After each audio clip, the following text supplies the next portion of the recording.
it is very loud right here. Cool. All right.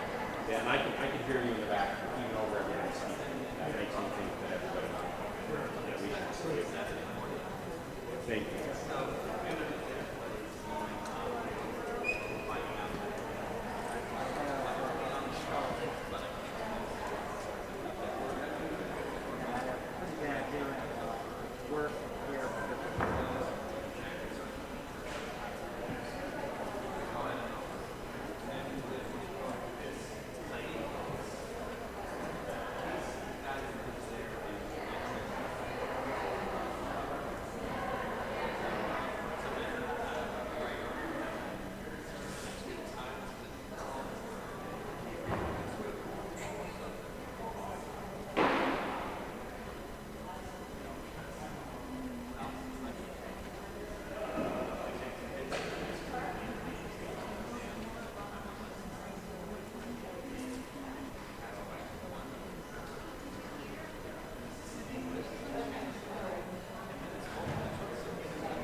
rise in body or spirit and give your voice to the song. Let us rise, let us sing.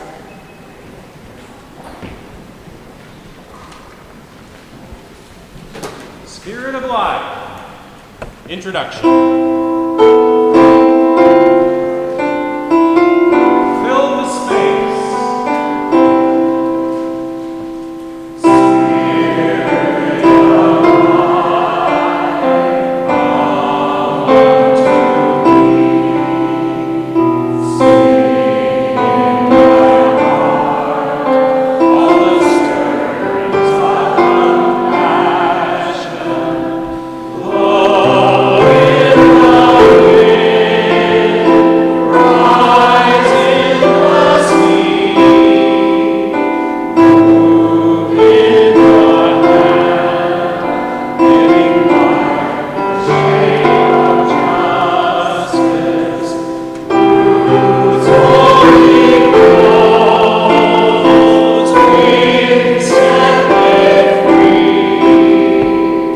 Spirit of life, come to me, come to me.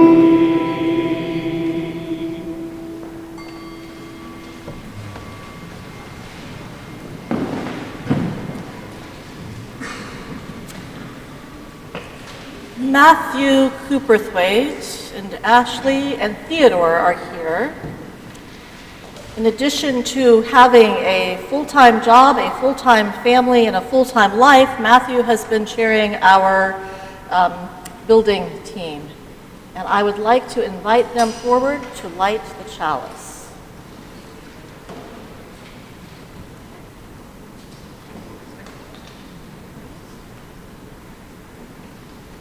You got it.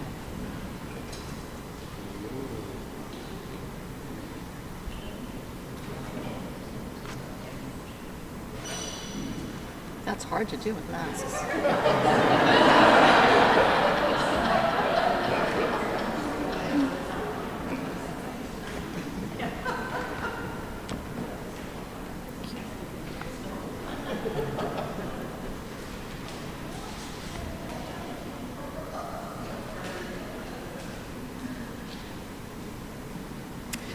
I am discovering that the way this tablet rests on this pulpit means that it's resting on its power button.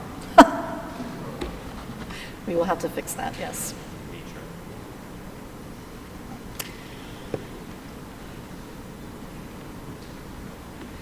As we gather for worship in this house of our forebears, let us humbly acknowledge the source of their faith. They were Protestants and they were Christian, and they embraced the freedom of faith they found here in Cincinnati. They believed in God, and they believed in a free church. They understood God to be wide and kind, and the Reverend Hugo Eisenlure said this: "If there is one thing which Jesus taught clearly and with emphasis, it is this: God is love. Love, then, is not one of God's attributes. Love is the very essence of God's being." So my appreciation for the chalice this morning, we light it in appreciation for those who have come before. May we embody their love, and may we too know that there is a future we cannot see, and may we make a way for what we cannot yet imagine. Welcome to this place made holy by your presence. Welcome to this place of memory in this historic home of St. John's Unitarian Universalist Church. We did not begin here, and we did not end here. For many years, we thrived in this place. We grew here, and make no mistake about it, we shrank. We kept the faith, and we kept moving. If you are joining us for the first time today, either in person or online, welcome. We are a community that is so glad that you are here. We are a community where everyone is welcome. Outside, in the regular world of day to day, week to week, you will find many reasons to be divided. Here in this place, I hope you find that humanity unites us. We are gathered in the company of ancestors. I like to think that these walls hold some memories of those who worshiped here, those who gathered in the Christian tradition, told stories, and broke the bread of communion. I imagine their services may have started with an invocation, a traditional prayer where God and goodness are invited to live among the people for an hour of worship. In a nod to this tradition, I have asked Debbie Combs, our historian, to remind us all of the clergy who served in this house of worship. May the best of their legacy live among us at this hour. Debbie?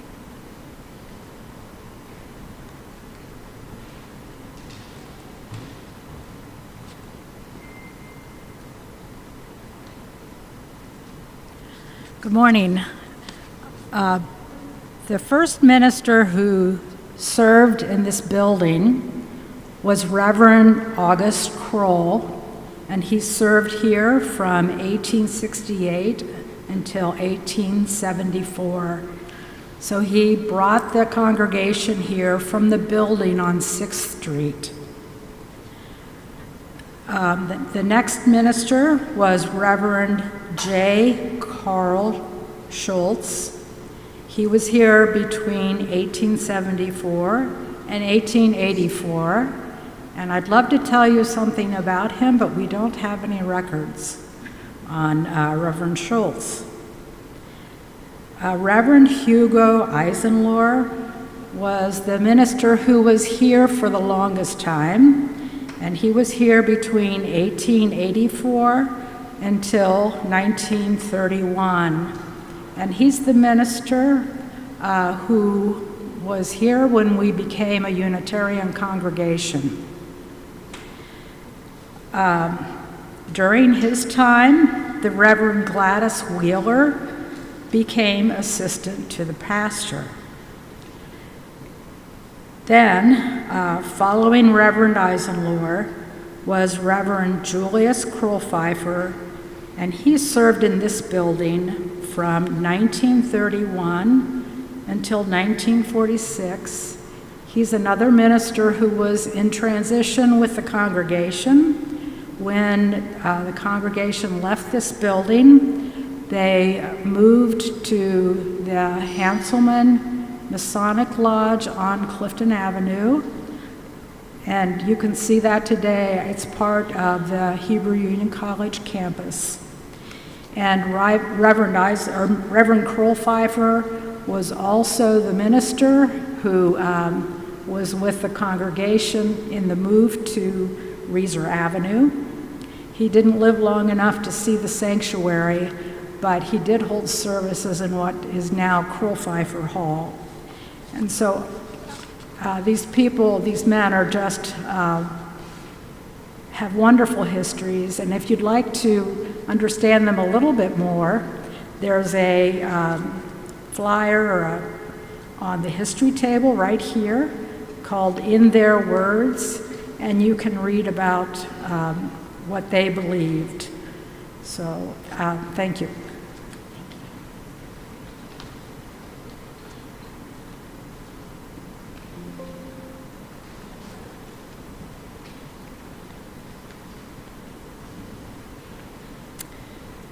Friends, I've seen some of you walking around this place and looking at it and appreciating the architecture and the size. I want you to understand the resilience of our community. There was a time when we filled this space to capacity, including the upper balcony. There was a time when we had the largest Sunday school in all of Cincinnati. And times change, and there came a time when we were so few in number that we could worship comfortably in less than the fullness of Kroll-Pfeiffer Hall.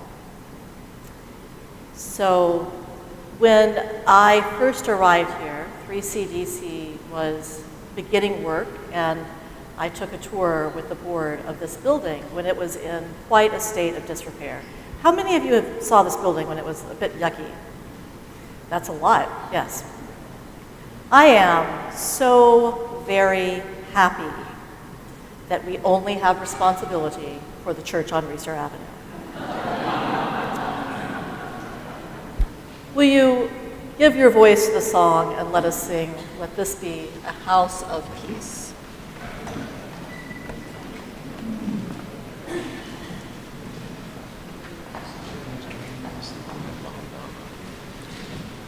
Rise. Do your best. This is not familiar to many. And if you remember a little while ago when we tried this one, it didn't go so well. But it is a lovely piece, and it is a beautiful message that fits so wonderfully with what we are going for today. So let's sing "Let This Be a House of Peace" together.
Stay standing for our affirmation. This is the mission of our faith, to teach the fragile art of hospitality, to revere both the critical mind and the generous heart, to prove that diversity need not mean divisiveness, and to witness to all that we must hold the whole world in our hands. Thank you. They sounded good.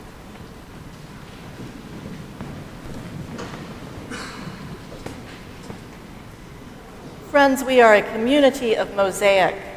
We come each with our own texture and color, each with our own joys and sorrows, and each week we set aside time to share those joys and sorrows with one another. We have brought with us from Reeser Avenue our stones and our sand. And I invite you, while Peng Cheng plays, I invite you to come forward and choose a stone and place it in the dish of sand to represent your joys or your sorrows. If you have something written, I'm happy to share it from the pulpit. And if you are joining us online and would like to text me your joy or sorrow, I am happy to place a stone for you. I just need to get it by text so I can do that.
We have a couple of joys and concerns to share.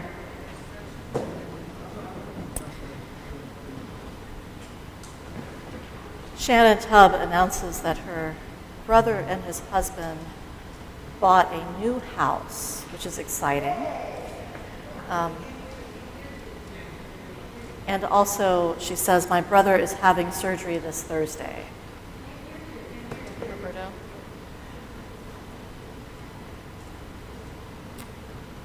How about now? Yes? Okay.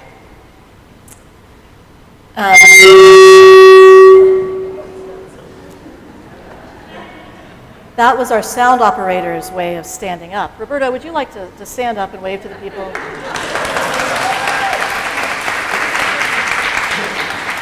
Wanda, where are you? Would you like to stand up and wave to the people?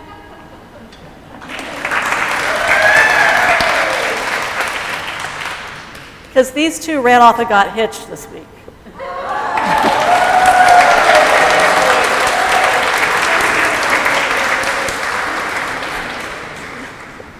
So it's been a full and busy weekend. I would like to light this lamp. If you have been coming to St. John's for any amount of time, you know that the struggles with lighting this lamp are perennial. But there's a secret to this lamp, which is that when you put the flame to the wick, it will do its thing. It will catch fire slowly without us being able to see it. Sometimes we need the patience to wait for the flame to grow.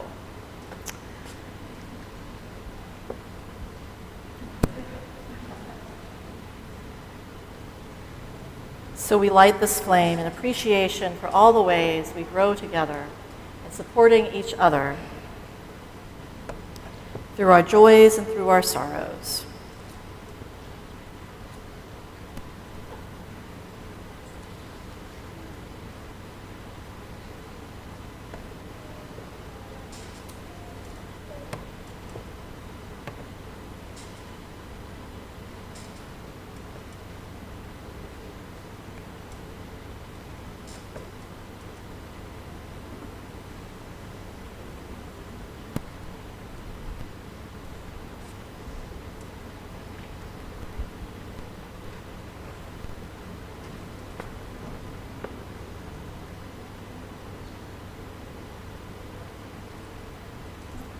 Will you join me in an attitude of prayer? Holy One of blessing, we name your presence in us and among us. We are so grateful to be able to be together in this house of our forebears. We are so grateful to be a people of vision, looking towards a future we cannot know. Let us be, for this moment, grounded in gratitude. Let us be, for a time, aware of one another in the depths of our humanity. So may it be. Amen. Bill Luerssen, would you please come and share a moment with us?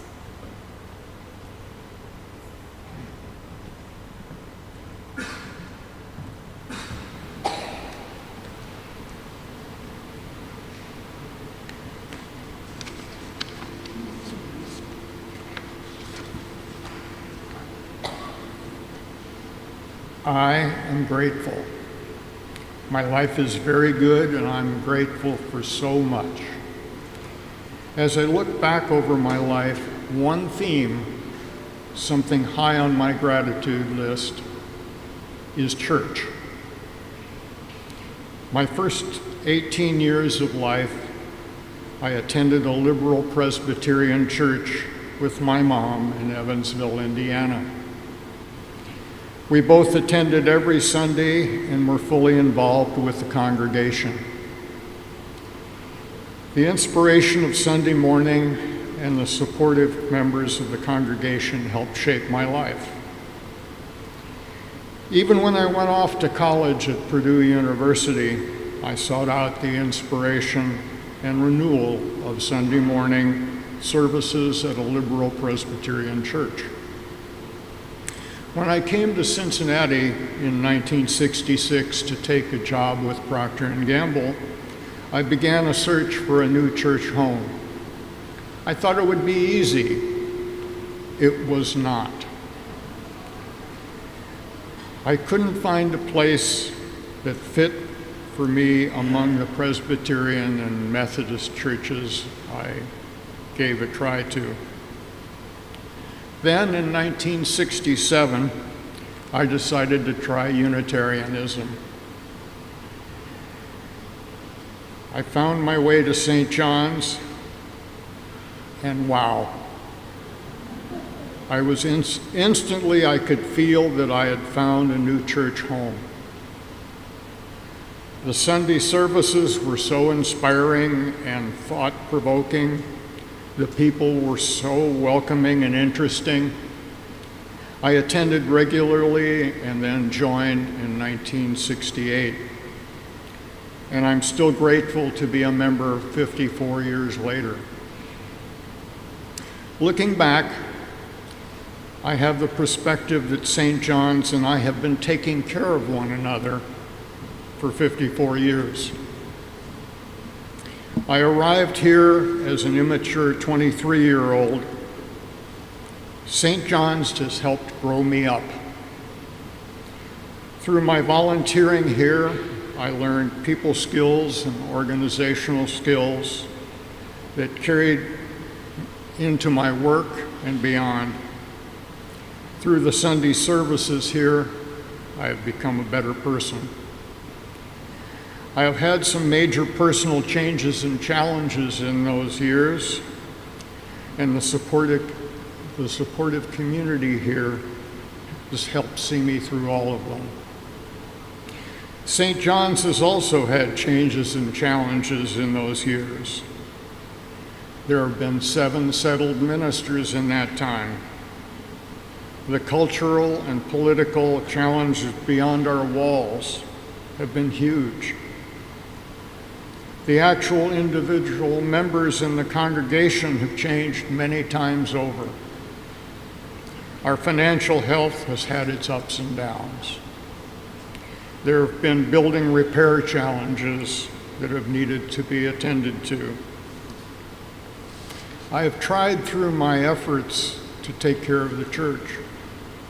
Consistent throughout my time here has been financial support. It has also meant holding most of the volunteer positions in the institutional side of the church, some more than once.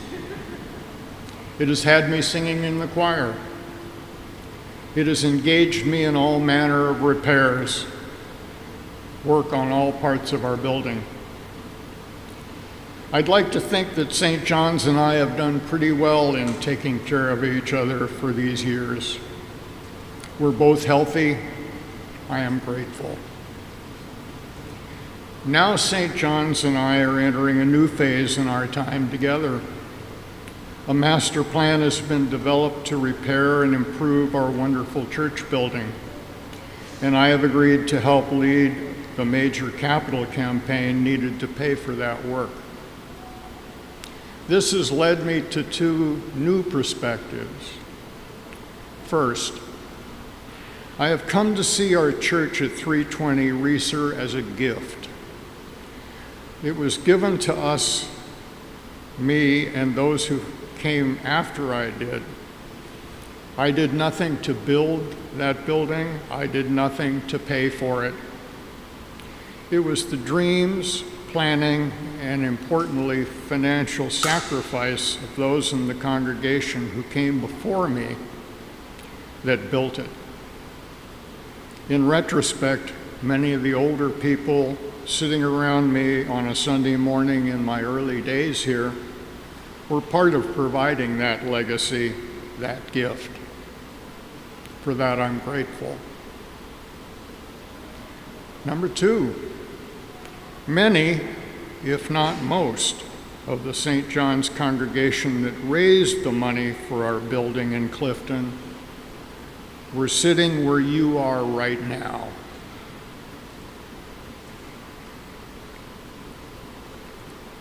Sit with that for a moment.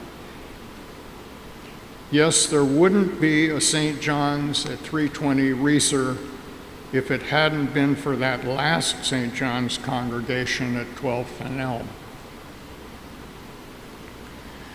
So I've come to realize that much of my life has been affected by a group of German immigrants 150 years ago. They dreamed of building a church for their congregation. They were building for the future. They chose this location in Over the Rhine because that's the neighborhood where so many new German immigrants were settling. Their dreams, plans, and financial sacrifices led to the building of this magnificent church. So this feels to me like hallowed ground. As I came through those front doors and walked up the stairs, I was holding on to the original railing that they once held. I feel a kinship with them as my religious forebears. Just like I had been, they were seeking religious inspiration in a community of like-minded people on a Sunday morning. I am grateful for them.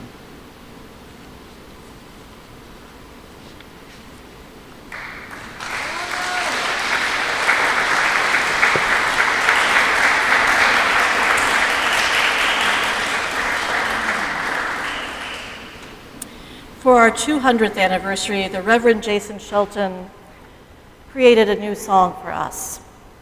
I'm going to invite the choir to come forward at this time to lead the singing of the song, and Rob will help us move the song from choir to congregation.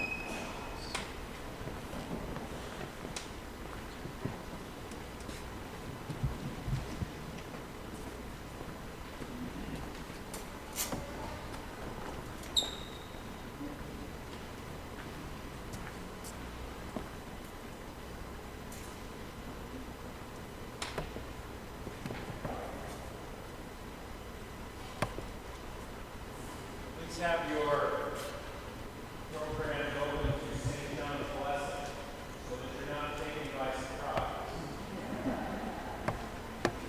Choir will sing it once. There will be a little interlude. You should stand during that little, not long, stand. And then we will fill the space. It's a lovely, lovely. Sing with all your hearts.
Hearts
beautiful. Music has long been central to the life of this congregation and is one of the ways in which we can see the continuous thread of our liberating theology moving. Joetta will share a reading with us now.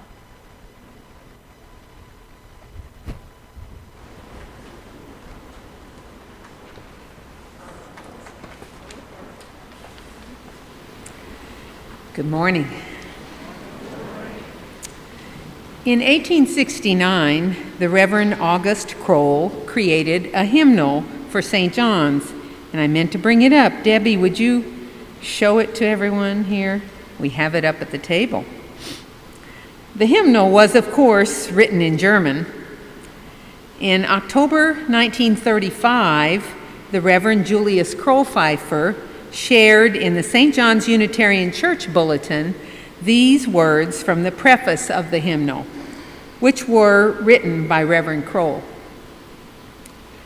Jesus' teaching is, God is your Father, his nature and being is love, you are his children, and therefore your life ought to be one of love.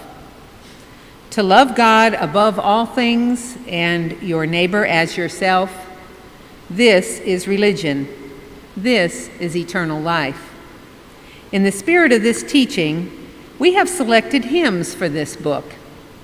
It is self-understood that no hymn be included which is in contradiction with that spirit. Excluded, therefore, is that theology of the traditional churches, which begins with the wrath of God and the sinful nature of man, and ends with the bloody atonement and the everlasting damnation of all of those who do not believe thus.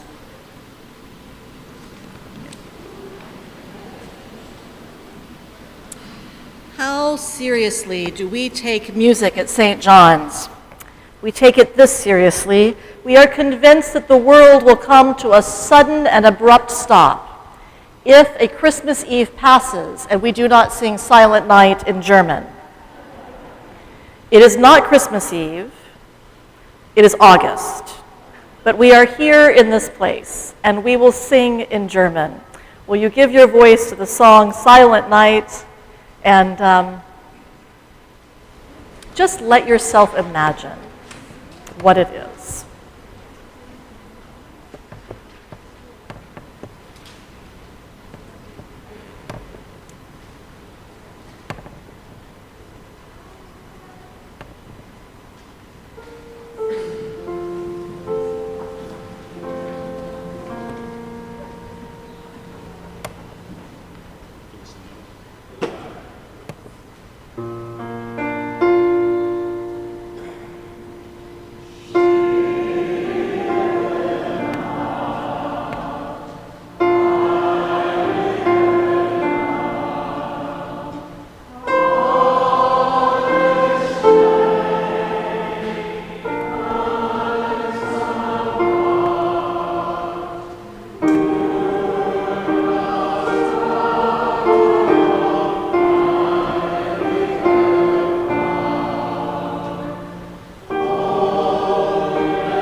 Blend with those of our ancestors.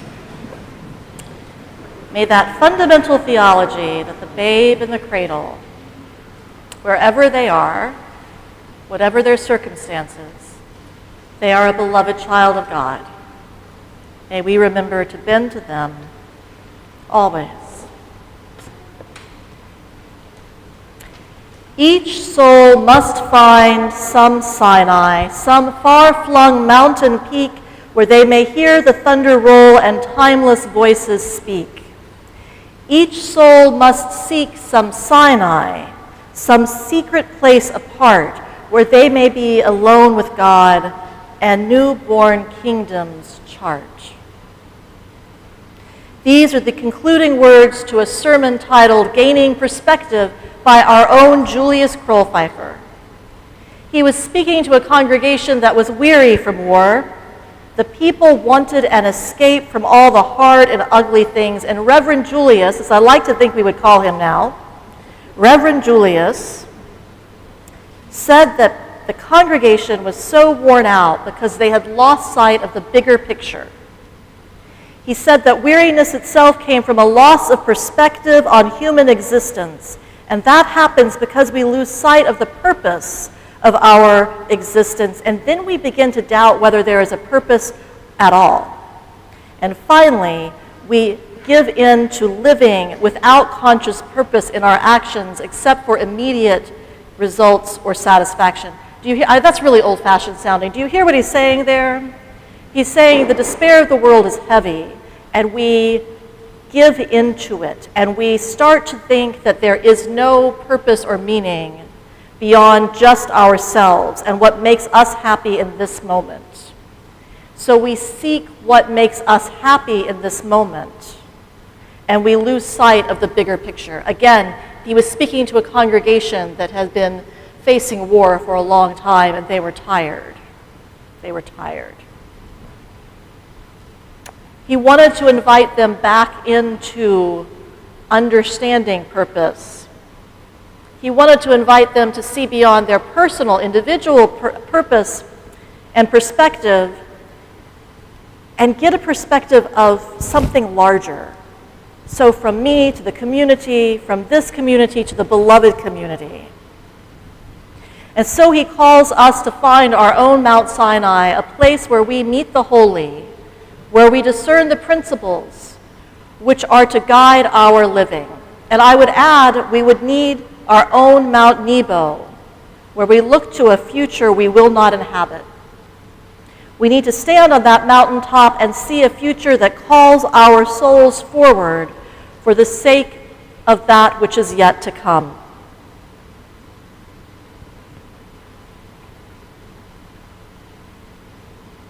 Again, this is old stuff. I'm not sure if you're with me. Moses led his people to the promised land, and he was not going to get there. But he ascended the mountain, and he could see that which he could not enter.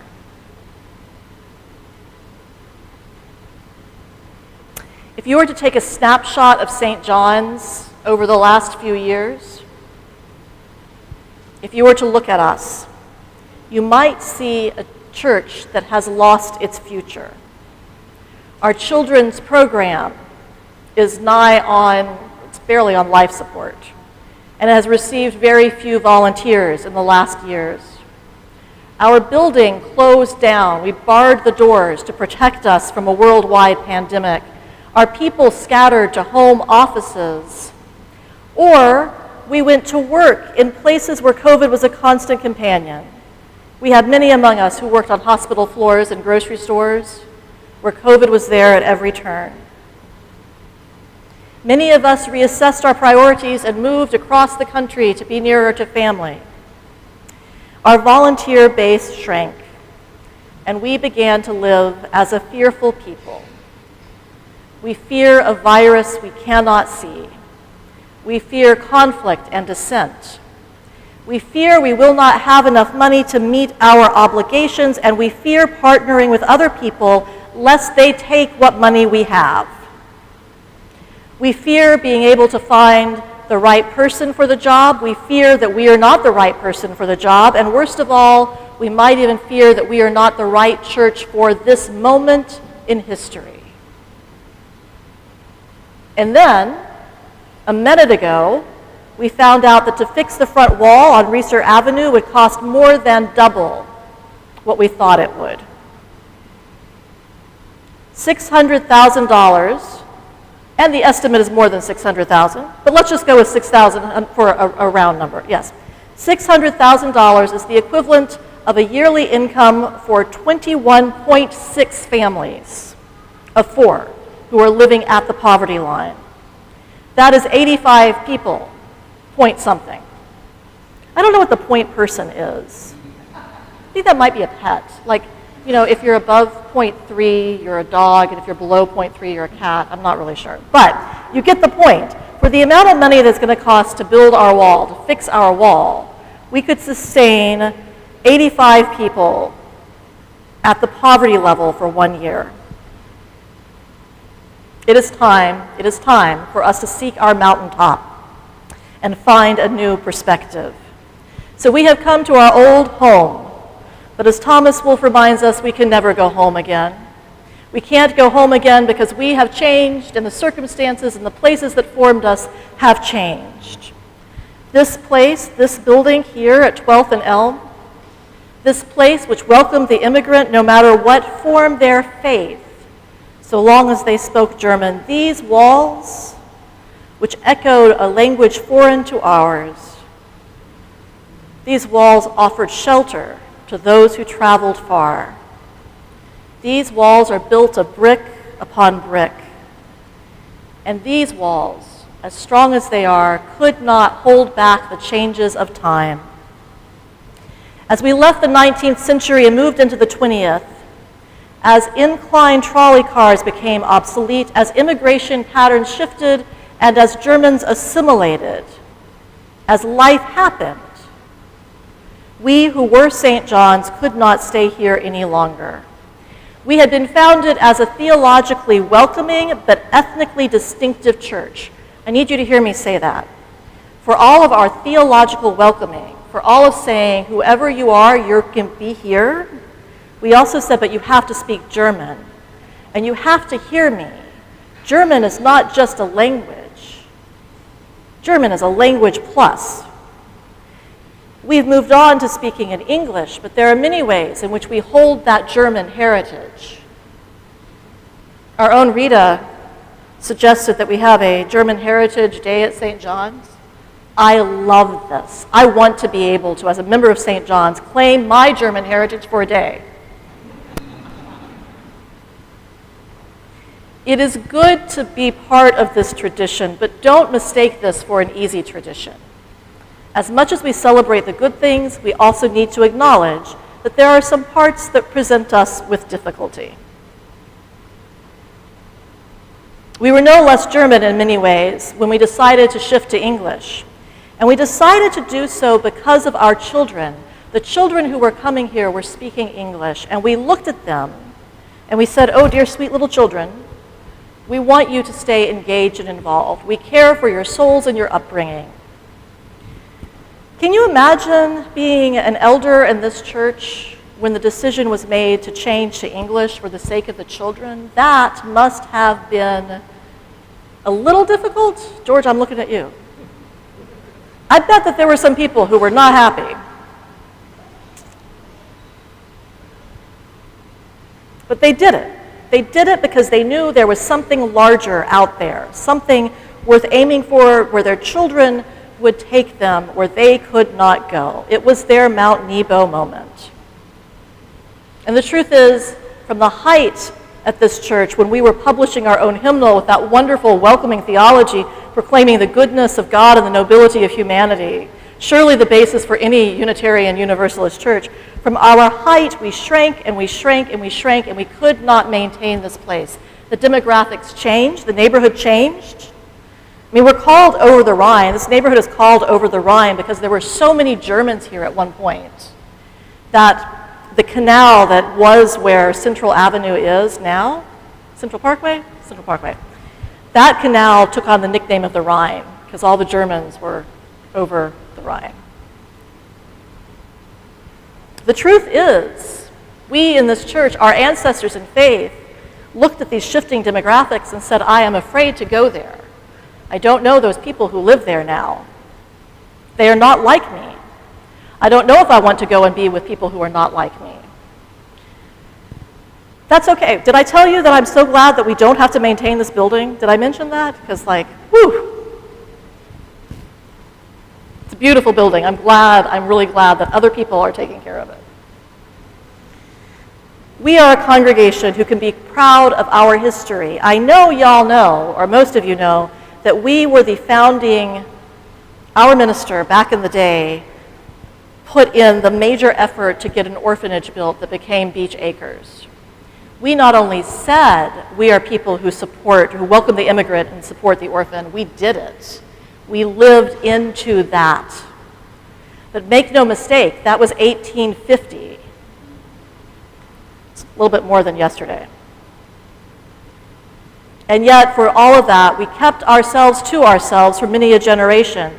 We chose the high places not where we could meet our God, but where we could meet our immediate satisfaction. When we moved from this place, we moved to Clifton. Someone said to me, you can judge the demographics of Cincinnati not in concentric circles from the inner city out, like many cities, but you can judge it by the high places and the low places. With all the factories in Cincinnati, those with less means ended up living in the lowlands where the stale air settled. And those with means sought out the hills, like Mount Lookout and Mount, what are some other mounts around here? Adams. Got that written down on that piece of paper over there. We sought out the high places too. But I don't know, judging by how many orphanages were founded since we moved, I don't know that we sought out the high places to meet our God, or if we sought out the high places because we could satisfy our immediate needs. But I know that we are now at a mountaintop moment. I know that this is a time where we need to ascend to our own Sinai. We need to come down from Mount Clifton and go up to Mount Sinai and hear the thunder roll and hear the timeless voices. It is no kingdom of old that we seek, but a community beloved, where love is the ether between the words. I don't believe that Reverend Eisenlure, who founded this congregation in 1814, I do not believe for a minute that he ever dreamed that this church would be led by such a ethnically and religiously diverse staff. Can you imagine a German, barely American minister in 1814 thinking that there would be an Iranian American woman in the pulpit? But the brilliance of St. John's is that we have always kept our minds and our hearts open. We have always been willing to say, there might be more. There might be more love, there might be more grace, there might be more beauty, there might be more justice somewhere. So 208 years after the founding of this church, we are still going strong. And make no mistake about it, this is a strong community. When we faced the isolation of closing church, we responded by investing in technology to keep us connected. And when our friends moved to the Gulf Coast and the East Coast and the desert in the middle of the coasts, we created virtual spaces so that we could listen to each other and talk to one another and stay connected. When our religious education program was decimated out of necessity in response to this virus, we responded by readjusting and rehiring and recommitting. To be clear, church, I hear you saying that you want the children back. And to that end, we joyfully welcome Ashley Rhodes as our once and again Director of Religious Education.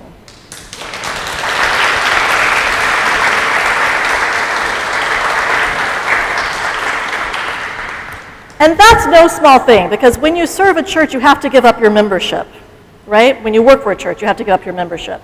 And it is expected out of ethics and decency and for the hope of the future that you cannot see, that you will not return to that church until after a time. So it is with such joy and gratitude. I said, this is an answer to a prayer I didn't even know I was praying. But the question is still there.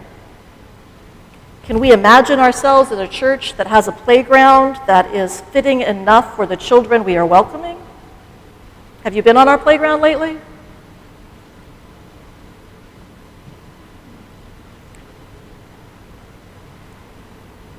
Can we imagine ourselves as a church with community space where people can gather across the generations?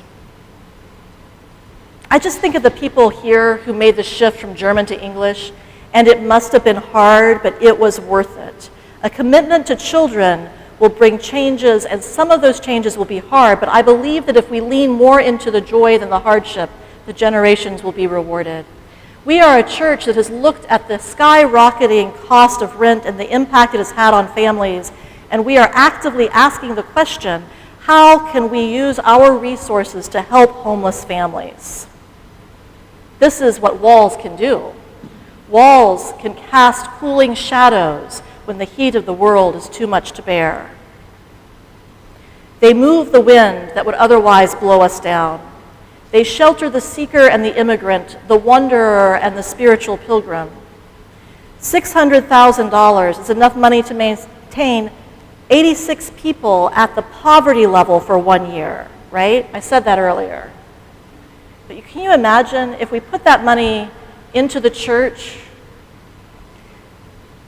and we used our resources, we chose actively to use our resources to bless the world? We would bless more than 86 people over the course of a few years. We would be able to welcome everyone, housed and unhoused. We would be able to welcome everyone, so long as they spoke the language of love. What would it mean if from that foundation we built a new shelter and lived not from fear, but from confidence that we have enough? Because I gotta tell you, we have enough. Did I tell you about this church that was like a leader in social justice work in Cincinnati and had like this theological cutting edge and shrank down to where they were just like this little scant remnant, and then they wandered in the wilderness, and then they found a place on Reeser Avenue, and then they rebuilt? Because that's us. That's our heritage. And that promise, that strength is our future.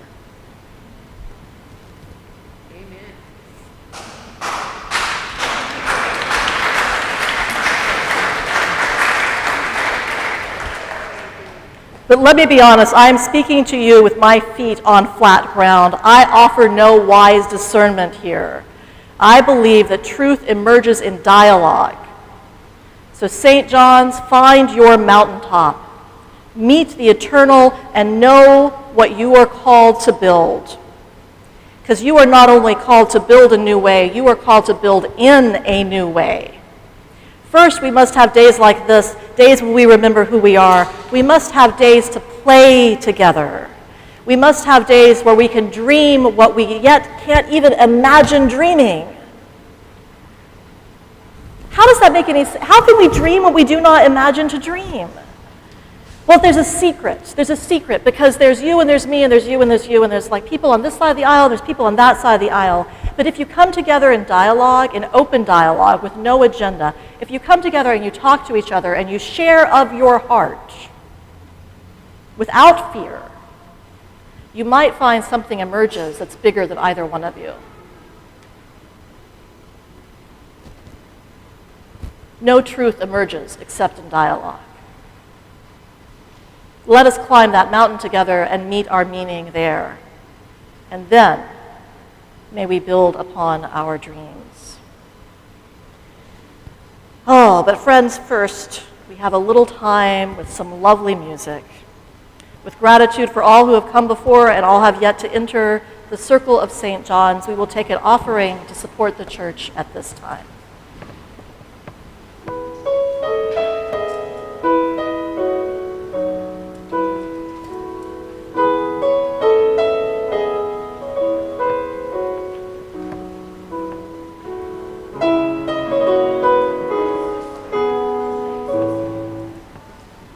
Something. At least this time I remembered the offering. I forgot the offering plate. Debbie, do you have anything to say about the offering plate? Only that it's from 1919. Oh, it's from 1919. The plate that is coming into your hands is from 1919. And it was kept for a time in the historical archives of the Cincinnati Historical Society, where many of our papers reside. As it passes through your hands, be grateful for all of those who gave to make this place a place where we can gather. Thank you, my friends. Sorry, Peng Chang. Please do your thing. Yes.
Friends, you will find some announcements printed in your order of service. The most timely one being that at 4 p.m. today, there will be a concert at the Presbyterian Church back in Clifton, where a number of our choir members will be singing. This is a fundraiser to support people from Ukraine who are trying to get out of harm's way. I would like to give a word of gratitude to Joetta and to Kathy. Kathy, where are you? Kathy's already standing in the back.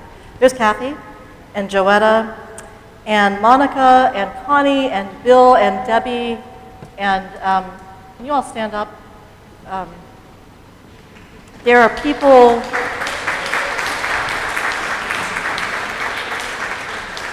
There are people all over this building today who helped bring us here and helped make it beautiful. If I have not mentioned you, please, that's just me. That's not a lack of love. Also, Lauren, who is hi, Lauren. Yes, she's been our event coordinator here and has been wonderful at getting everything we need. And Ashley Rhodes, is she? Hi, Ashley. Welcome home.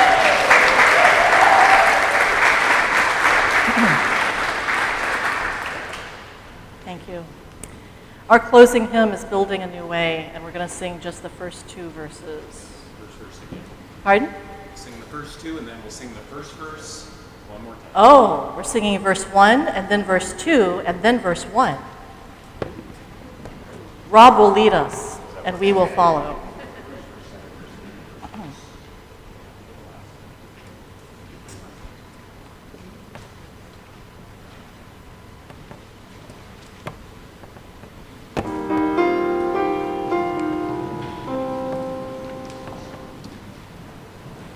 Play a little bit to let us get a feel. Play the first page.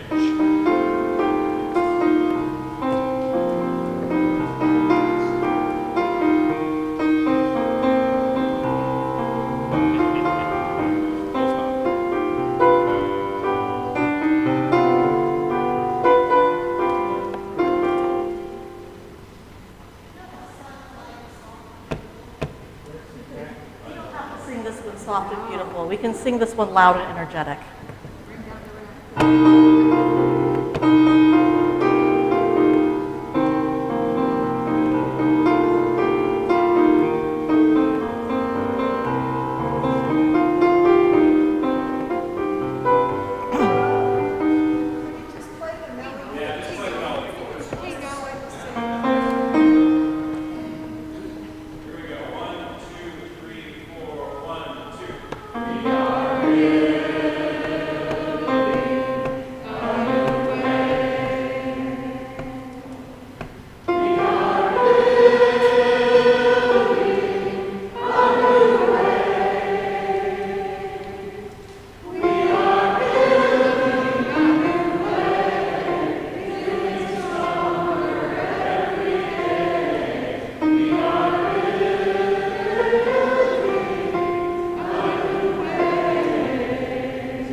Joetta, if you would come and hang out up here with me for a minute. We think the work is to build a great edifice, but this is not the work. We think the work is to build in a count of people that is ever greater, but this is not the work. We think the work is to stay busy for the sake of staying busy, but this is not the work. The work of the church is to break bread together, to engage each other with open hearts, to practice living lives of love. For God, in practice, is love leading to justice. The work of church is to find a place to be with the voices of ancestors so that we might chart a new community, a new way, into a community of the best beloved. Let us begin, but first, Joetta. You're welcome. Thank you, Reverend Mitra, Bill, Debbie, for bringing forward the history and doing so with an eye to the future. Today, we are so pleased to be celebrating both with all of you. In the coming weeks, you will learn more about the Capital Campaign and our theme of Continue the Legacy. You will be asked to share generously from your own deep place of gratitude and commitment to St. John's and to our UU faith. Your giving to the campaign will help St. John's be ready to meet the future and be a place where our goals of nurturing our spirits, learning and growing together, and serving the community can be met. But today we celebrate St. John's for all it has been and all it can be. That celebration will begin with a group photo, which we have queued up here, and I'm going to tell you in just a second how to line up for it.